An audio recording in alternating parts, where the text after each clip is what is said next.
안녕하세요. 정준호 변호사입니다. 제가 광주 내려와서 변호사 생활한 지도 어느덧 10년 가까이 되고 있습니다.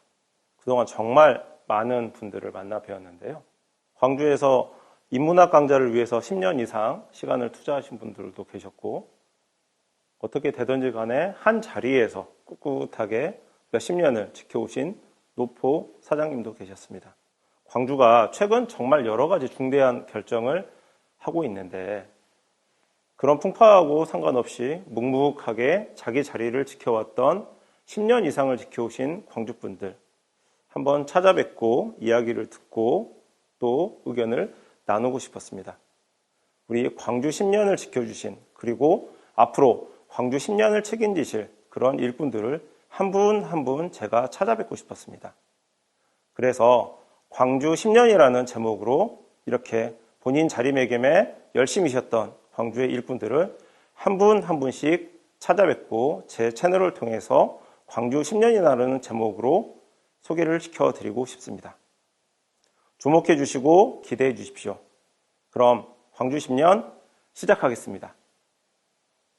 인문학 하면 어떤 생각이 드시나요? 배고픈 학문, 경제활동과는 상관없는 학문, 이런 말이 먼저 떠오르는데요.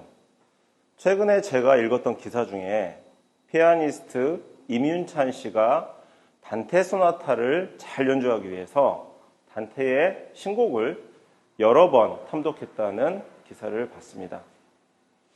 빌 게이츠가 이런 얘기도 했었죠. 인문학이 없었으면 나도 없고 마이크로소프트도 없었을 것이다. 어떤 의미인지 저도 참 여러 번 생각을 해봤는데요. 제가 지금 서 있는 이곳 광주 전남대학교 정문 앞에는 광주 시민들에게 이러한 인문학을 탐독하기 위해서 10년 동안이나 노력을 해왔던 분들이 계십니다. 오늘 광주 10년, 광주 인문학 10년의 이야기로 시작을 해볼까 합니다.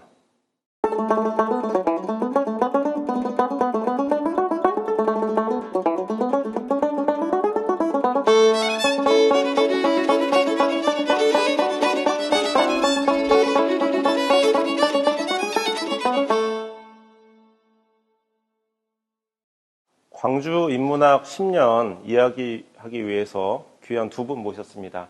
우리 명혜영 박사님 그리고 신우진 사무국장님 모셨는데요. 우선 인사 좀 하고 시작하시죠. 안녕하세요. 광주 시민 인문학에서 대표 겸 여러 가지 또 사무 일도 같이 하고 있는 명혜영입니다. 네, 안녕하세요. 저는 광주 시민 인문학 협동조합의 이사장이자 사무국장을 겸하고 있는 신우진이라고 합니다. 반갑습니다. 지금 많은 분들이 광주 시민 인문학 어떤 모임인지 궁금하실 것 같은데 간단히 소개 좀 먼저 시작을 해주실까요? 저희 광주 시민 인문학 협동조합은 2012년 10월 달에 일기를 시작으로 시민들과 학생들을 대상으로 대학 안이 아니라 대학 밖에서 이렇게 인문학을 주제로 그 학습 모임을 갖는 단체인데요. 최초에는 그 전남대학교와 조선대학교의 교수님들께서 대학 안에서의 인문학의 홀대의 현실을 개탄하시고, 대학 안에서 힘들면 대학 밖, 즉 시민들의 인문적 욕구 혹은 인문학에 대한 갈증을 채워주고자 대학 밖으로 탈주를 해보자 이렇게 시도를 해서 모험을 하게 되는데요. 출발은 굉장히 용감하고 무모했지만은 백기라는 어떤 결과물을 받아들였을 때는 굉장히 저희들이 자랑스럽고 스스로 저희들이 걸어온 길이 이렇게 대견하다 이런 느낌이 들었고, 100기 한 10년을 이렇게 해왔다는 게 어떻게 보면은 10년 전에는 출발지였지만 100기가 된 지금은 종착지이다. 하지만 그럼에도 불구하고 다시 출발선에 선 느낌이다. 예, 이런 감상을 갖습니다. 네. 시민들 갈증을 채워주기 위해서 대학 담장을 넘어서 탈주한 인문학이라는 표현이 굉장히 좀 귀에 딱 들어오는데요. 벌써 10년이지 않습니까? 대학 담장을 넘어온 지가. 그리고 100회 넘는 강좌를 운영을 하셨다고 들었는데 대학 안에서의 강좌하고 다르게 대학 밖에서 대학 담장을 넘어온 100회 프로그램, 주로 어떤 프로그램을 운영을 하셨는지 좀 궁금합니다. 네. 저희가 이제 그 프로그램을 어떤 프로그램이냐 이제 이렇게 사실은 좀 얘기하기보다는 저는 이제 어떤 주제로 프로그램을 구성했느냐 이걸 좀 더 중요시 하거든요. 그래서 이제 그 주제를 이제 저희가 한 3개 정도로 뽑아보자면 먼저 저희가 이제 공동체를 중요시 한다라는 의미를 가질 때 먼저 그 이전에 구성원, 즉 말해서 이제 개인의 어떤 역량, 또 개인이 어떻게 돼가는가에 대해서도 포커스를 맞춰서 여러 가지 텍스트를 동원해서 검증을 좀 해봤고요. 이제 두 번째로는 약간 시대 정신에 이제 맞춰서 아까 우리 선생님께서 이제 리얼리티 문학을 지향을 했다고 말씀을 해주셨는데 지금 우리가 뭘 간과하고 있고 뭘 향해 가야 하는지가 되게 중요해요. 그래서 이제 저희가 시대 정신을 지금은 기후 문제, 그다음에 젠더 문제, 그리고 다양성 문제를 시대 정신으로 꼽고 있습니다. 그거에 또 포커스를 맞춰서 저희가 또 인문학을 추진을 해왔고요. 세 번째가 이제 그 고전을 다시 읽어보자. 그러니까 우리가 옛 것을 가져와서 또 새로 그걸 해석을 해보면서 지금의 또 지혜를 또 만들어보자. 이렇게 강좌를 3개의 주제에 맞춰서 운영을 해왔다고 말씀드릴 수 있겠습니다. 개인과 사회 주제가 있었고, 그다음 시대 정신 언급이 있었고, 고전에 대해서 다시 한번 탐독을 하는 뭐 이렇게 3가지 얘기를 했는데, 이러한 저 3가지 꼭지 프로그램에 대해서 시민 참여들도 다양하게 좀 반응이 있었을 것 같은데 어땠습니까? 예, 그렇습니다. 저희가 이제 그 시민을 대상으로 하고 있다 보니까 굉장히 또 대학 안에서의 어떤 강의 형식과는 또 내용도 다르고 또 형식도 다르고 접근 방식도 다르고 그래서 이제 초반에는 여러 가지 시행착오가 있었고 어려운 점이 사실 있었습니다. 그렇지만 이제 그거를 또 계속 이제 반면 교사 삼어가면서 강좌 스타일을 바꾸거나 또 내용을 조정하거나 이런 이제 그 고민을 계속하면서 또 수정해왔다는 이런 점 말씀드리고 싶고요. 시민들이 일단은 어떤 생각을 가지고 계시냐면은 본인들이 뭐 고등학교를 졸업했거나 대학을 졸업했거나 사실은 지식은 그 정도에서 이제 끝났다라고 이제 생각들을 많이 하시고 실생활에 이제 전념하시게 됩니다. 이런 분들이 이제 40대 후반이나 50대, 60대가 되시면은 조금의 약간의 그 여유가 생기시거든요. 그리고 세상을 보는 눈에 대해서 관심을 갖게 돼요. 그러면 이제 그분들이 원래 가지고 계시는 기존 이제 지식에 대한 어떤 틀이 있어요. 그게 이제 개인마다 굉장히 고착화되어 있는데, 이제 그거를 처음에는 되게 많이 주장을 하시고, 또, 토론을 하실 때도, 그거에 대해서 이제 그 새로움을 좀 받아들이기 힘들어 하세요. 이제 이런 부분들을 사실은 저희가 이제 그 강의를 하면서 되게 많이 좀 힘든 부분으로 이제 느낄 수 있었고요. 그렇지만 또, 이게 경험이 이제 수반이 되다 보니까 이제 연세가 드신 분들은 그 경험 안에서 또 이제 공감을 해주시고 또 긍정을 해주시고 이제 결국은 또 새로운 학문을 또 받아들이게 되시고 그런 부분에서 되게 보람을 느꼈습니다. 벌써 10년 동안 그 아카데미 진행해 오시면서 방금 박사님께서 말씀하신 것처럼 고착화되어 있는 시민들 의식을 뭔가 이렇게 교류를 통해서 소통을 하는 뭐 그런 과정이었다라고 생각이 좀 들어요. 그래서 실제로 10년 동안 이렇게 광주 시민 인문학 운영해 오시면서 이런 좀 고착화된 시민 의식들이 좀 변화된다라든지 이런 부분들 좀 실제로 좀 느끼시고 계신가요? 사실은 인문학이라고 하는 것은 눈에 드러나지는 않죠. 예. 그리고 이제 그분들의 일상을 따라다닐 수도 없는 거고요. 근데 저희가 이제 어떤 걸로 해서 변화가 있구나라는 걸 이제 감지를 하냐면은 그분들이 이제 예를 들면 저희가 강의한 내용에 대해서 긍정을 해주시고 그 다음에 거기에 또 동의를 해주시고 공감을 해주시면서 굉장히 얼굴빛이 환해지는 그런 이제 순간들을 많이 이제 경험을 하면서 정말 하기를 잘했다. 이게 정말 필요하구나. 예, 그런 거를 느꼈던 것 같습니다. 신우진 제가 국장님한테 한번 여쭤보고 싶은 게 네. 10년 동안 소위 말해서 이제 돈벌이는 안 되는 인문학 강좌를 여기서 해오신 거잖아요. 그래서 누군가 그렇습니다. 뭐 쓸모가 있는 인문학이 과연 존재하느냐 이런 질문도 많이 하고요. 저도 법정에서도 뭐 그런 상황을 좀 겪기도 하는데 국장님께서는 우리 삶에 왜 인문학이 필요하냐라고 물어보면 어떻게 한번 답변을 해보실까요? 왜 인문학이 필요하냐? 답은 간단합니다. 우리가 인간이고 사람이기 때문에 필수 불가결적으로 인문학이 필요합니다. 인문 정신 없이는 노예적인 삶을 살 수밖에 없어요. 인문적 사고를 생활에서 하지 않으면 돈은 버는데 돈을 어떻게 어디에 써야 될지를 모르는 노예가 되거든요. 그래서 인문학을 한 자만이 인문학을 해야지 진정한 주인이 될 수 있고 주인 노릇을 할 수 있다고 저는 그런 부분을 깨달았고요. 미학적 승화라는 가치 창조도 가능하다고 생각을 하고 어떤 인문적인 영감을 통해서 그 기존의 삶이 송두리째 변화하고 또 범위 내에서 깨닫고 또 지금까지와는 전혀 다른 새로운 세계가 열리는 그런 경험을 하게 되는데 그 세계들은 다양하고 다층적이고 다면적이라서 인생을 얼마든지 풍성하고 풍요롭게 살아갈 수 있는 힘을 길러줄 수 있다.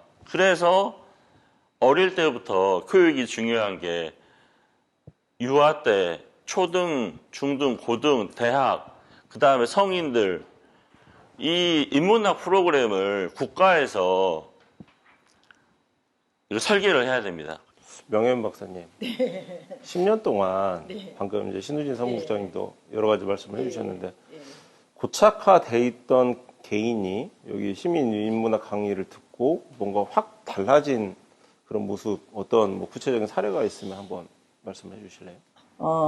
처음 인문학을 이제 접하게 되신 분들이 지금도 10년이 지난 지금도 이 인문학 강좌를 빠짐없이 오시고 그래서 이제 제가 아까 농담으로 저는 교수가 아니라 교주다 이제 이런 표현도 아까 썼는데 그런 묘한 그런 그 지속이 가능하다라는 게 사실 인문학이 가지고 있는 힘이에요.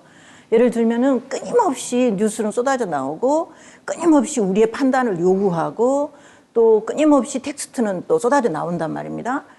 그럴 때마다 같이 머리를 맞대고 저는 연구자 입장으로서 또 그분들은 실생활하는 사람들의 입장으로서 얘기를 해야 되기 때문에 이게 지속 가능하다라는 그 표현을 쓰고 싶어요.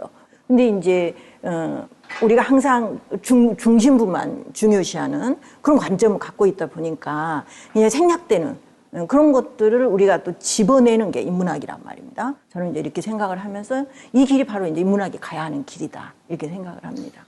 10년 동안 이제 담장 밖을 넘어와서 인문학 강의를 하셨는데 대학 담장을 이제 그 강의 프로그램 준비하시는 입장에서 대학 담장 안과 밖에 광주 시민, 담장 밖에 광주 시민 인문학 토대가 좀 어땠습니까? 예, 그 좋은 질문이신데요.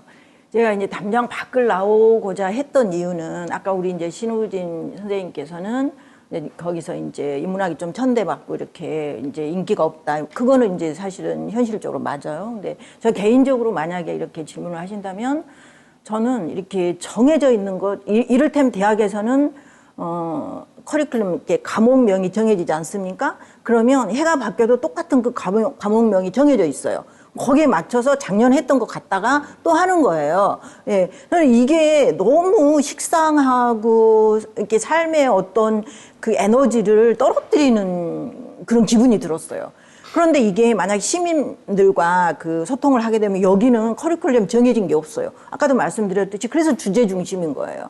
그러다 보니까 너무 새로운 거예요, 항상. 예. 그리고 우리가 보통 커리큘럼 정해놓고 교과 정해놨던 것들이 이거는 중심이 아니라 그냥 하나의 도구로 변하는 거죠. 이 전혀 다른 세계가 저한테는 매력이 있었고, 그걸 계속 할 수 있기 때문에 지금껏 이제 지속을 할 수 있었던 것 같습니다. 말씀하신 것처럼 대학 담장 안에서는 정해진 커리큘럼이 정해 있는데 담장 밖을 나오고 나니까 시시때때로 이제 변해야 되는, 맞춰줘야 되는 뭔가 인문학이라고 하면 실제로 뭐 강사 섭외도 그에 맞춰서 해야 되고 비용도 시간도 많이 좀 들 것 같거든요. 운영에 좀 애로사항이 많이 있으셨을 것 같은데 어려웠던 점 없으셨습니까? 네네. 첫 번째는 사실 주제가 막 바뀌면 연구자들 대처를 잘 할 수 있을까 이런 지금 말씀을 해주셨는데 제가 갖고 있는 그런 긍정적인 면을 사실은 연구자들이 다 가지고 있어요. 네, 그러니까 똑같은 게 반복된다는 거에 대해서 사람을 지치게 하고 힘없게 만들고 회의감이 들게 만드는 것은 똑같은 것 같아요. 그래서 이제 이런 부분에서 그분들이 기꺼이 연구자가 돼주셨고 또 어떤 주제를 우리가 또 이렇게 강자화할 때 같이 또 참여를 해주셨고 이렇습니다. 이제 두 번째 이제 그래서 강사 섭외는 그렇게 어려움이 없었고요. 지금도 뭐 아주 에너지가 넘쳐 계세요. 제가 주제만 던지면 아니 막 날아옵니다. 예, 그런 상황이고요. 그리고 이제 두 번째, 이제 경제적인 거, 이제, 얼마나 힘들겠습니까? 우리 변호사님 이제 짐작이 가고 남죠. 그래서 사실은 경제적인 문제는, 약간의 후원금으로, 운영을 하고 있고, 지금 이 공간을 또 이렇게 운영을 하면서 이제 기본적인 것은 또 이렇게 좀 약간의 충당을 또 하고 있고, 그렇습니다. 참 어렵습니다. 진짜 그만둬야 되나? 아, 이게 진짜 고비가 와서 못 넘겠다 싶었던 때가 있었을 것 같아요. 가장 어려웠던 때가 언제였습니까? 역시 그 돈의 문제인데 이 경제적인 부분을 우리가 어떻게 극복할 수 있을까를 고민을 할 때 제 개인적으로 고민을 성찰을 해요. 아니 내가 진짜 과연 이 돈 따위 때문에 이렇게 힘들어 하는 게 너무 자존심 상하고 또 한심하고 이런 생각이 드는 거예요. 그래서 그럼 나만 그런 게 아니라 세계 모든 사람들이 돈 때문에 이렇게 힘겨워 하는데 왜 돈의 문제를 해결을 못할까? 이렇게 생활 속에서 어떻게 이 경제적인 문제와 돈에 대한 철학을 우리가 만들어서 공유를 해서 이 구성원들과 공동체가 함께 극복할 수 있을까 이런 고민들을 하게 돼요. 그래서 이 돈이라는 거를 극복을 해야 되는데 혼자는 할 수 없고 여러 명이 같이 이렇게 머리를 맞대고 설계를 해야 된다고 생각을 하고요. 뭐 그런 방금 어려움을 말씀하셨는데 저는 이제 뭐 사실은 어머니 돈이 좀 있어가지고 어머니 돈을 조금 이렇게 가져다가 충당을 하고 이렇게 쓰고 있는 상태입니다. 네. 제가 보니까 그 지원이 좀 필요한 것 같은데 인문학진흥법이라는 법도 존재를 하고요. 광주 같은 경우에는 광주시 인문학 지원 조례가 또 있더라고요. 그래서 이런 부분 혜택을 좀 못 받는 건지 아니면 이런 조례라든지 지원 제도가 좀 부족해서 좀 어려우셨던 건지 제가 한번 여쭤보고 싶습니다. 네, 인문학진흥법이 2016년에 생기고 그 후로 이제 시행령도 생기고 또 지방 정부에서도 그거에 이제 관심을 가지고 인문도시를 만들겠다 여러 가지 이제 그 보관들 가지고 계세요. 그래서 저희도 이제 그런 거에 참여도 하고 했습니다만은 중요한 거는 그냥 조건 없이 지속적으로 한번 잘 해봐라 이렇게 하면서 지원을 해주지 않는 한 예를 들면 그거에 참여하지 않으면은 이제 지원금을 받을 수 없고 또 참여하게 되면 이게 그 어떤 사람 수장이 되느냐에 따라서 요구하는 게 또 달라져요. 그럼 예를 들면 지금 같은 경우는 요구하는 게 인문학보다는 인문학을 예술로 버무려라 이렇게 갑니다. 그게 이제 수장이 이제 요구하는 거라고 합니다. 그렇게 되면 사실 인문학과 예술은 또 약간의 또 결이 좀 다르거든요. 예술은 직접 어떤 그 기술이 또 있어야 되고 하기 때문에 저희가 그 기술을 가르치는 그런 또 그 기관 아니기 때문에 그렇게 하다 보면 저희가 이제 또 거기에는 또 이제 그 제외가 되지 않겠습니까? 그러면 이제 또 어려움을 겪을 수밖에 없고 그래서 이게 뭔가 좀 안정적으로 지속적으로 조건 없이 좀 뒷받침을 해주면 저희가 뭐 많은 걸 바라지도 사실 않는데 그 안에서 정말 시민들의 학습권은 굉장히 중요하다고 사실 생각하거든요. 예. 근데 이제 일단은 대학만 많이 챙기죠, 지금은. 예. 근데 시민들 또 밖에서 이루어지는 이런 것들은 필요한 이제 뭐 그 프로젝트를 참여하지 않는 한은 전혀 진짜 사정거리 밖으로 밀려나죠. 이게 지금 저는 문제라고 생각합니다. 그러니까 이제 담장 밖을 나와서 네. 시대 흐름에 맞게 맞춤형 강의나 프로그램이 운영이 되고 있는데 정작 수장이 바뀔 때마다 본인들 구미에 맞는 그런 이제 지원만 좀 해주고 있다. 그런 거죠. 예. 그 담장 밖을 넘어서 탈주했다는 표현이 참 저는 오늘 인상 깊었는데요. 탈주한 지 10년이 된 지금 인문학 프로그램이 여기 이렇게 있는데 많은 시민들이 지금도 모르시는 분들도 많을 거고 그다음에 참여를 해서 실제로 이제 생활이 바뀌신 분들도 있을 텐데 이런 광주 시민들한테 마지막으로 좀 당부하거나 좀 이렇게 홍보하고 싶은 말씀 있으시면 한번 부탁을 드리겠습니다. 제가 뭐 감히 뭐 당부 드릴 입장은 아니고 그 사실은 아는 만큼 보인다고 하지 않습니까? 그래서 어느 분이 그러시더라고요.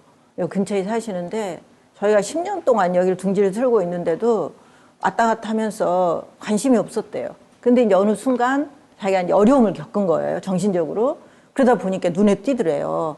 그래서 이제 오시게 돼가지고 그 뒤부터는 이제 또 팬이 된 거예요. 네. 그렇게 사실 자기가 관심이 없으면 인문학이 뭐지? 밥 먹고 살기도 힘든데 사실 그렇게 비춰지기 쉽더라고요. 근데 이제 아까도 말씀드렸듯이 인문학은 사실은 마이너리티를 위한 것이에요. 그 다음에 인문학은 작은 것을 위한 것 때문에 존재해요.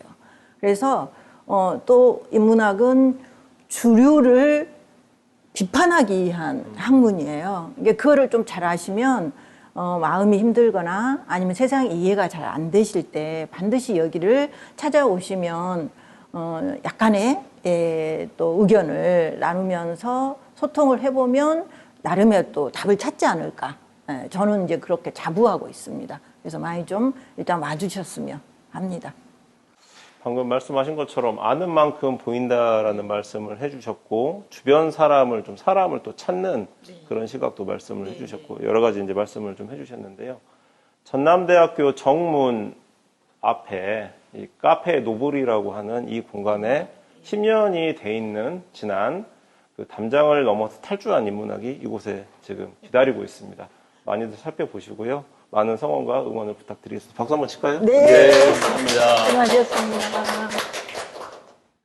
광주 10년 첫 번째 광주 인문학 10년으로 시작을 해봤습니다. 다소 좀 추상적이고 무겁지 않을까 하는 걱정을 했었는데요.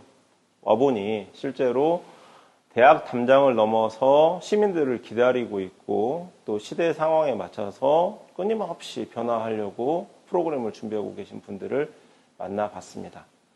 아는 만큼 보이고 주변에 대해서 사람을 찾게 되는 인문학 그리고 어떻게 경제활동을 영위할지 이런 부분에 대한 답을 주고 아까 부동산 문제와 교육 문제까지도 답을 찾아볼 수 있다고 했습니다. 교수가 아닌 교주님들이 재밌게 재밌는 프로그램으로 기다리고 있는 이곳 전남대학교 정문 앞 광주 인문학 10년의 공간으로 한번 편하게 오시길 다시 한번 당부드리고 싶습니다. 감사합니다. 기본적으로 인문학 할 적의 인문이라고 하는 것이 사람이 만들어낸 발자국 그리고 문이 그 자체인 것으로 저는 그렇게 이해를 하고 있습니다. 그러니까 기본적으로 이제 자본주의 모순이 이제 극도로 드러나고 있고 기본적으로 취업과 관련된 그리고 기업 중심의 사회에서 어떻게 하면 생존할 수가 있을지 그런 거에 대한 책만 그런 거에 대한 학문만 판치고 있는 그 실정에서 사람이 어떻게 살아야 되고 사람이라고 하는 것이 어떤 존재고 사람이라고 하는 것이 어떻게 살아가는 것이 올바르고 왜 그렇게 살아가야 되는 것인지에 대한 그런 답을 인문학이 충분히 제공하고 있음에도 이제 그런 것들이 잘 조명받지 못하고 있는 게 현실이죠. 이제 거기에 대한 그 안타까움과 그리고 이제 문제의식으로 저는 그렇게 인문학을 하고 있는 겁니다.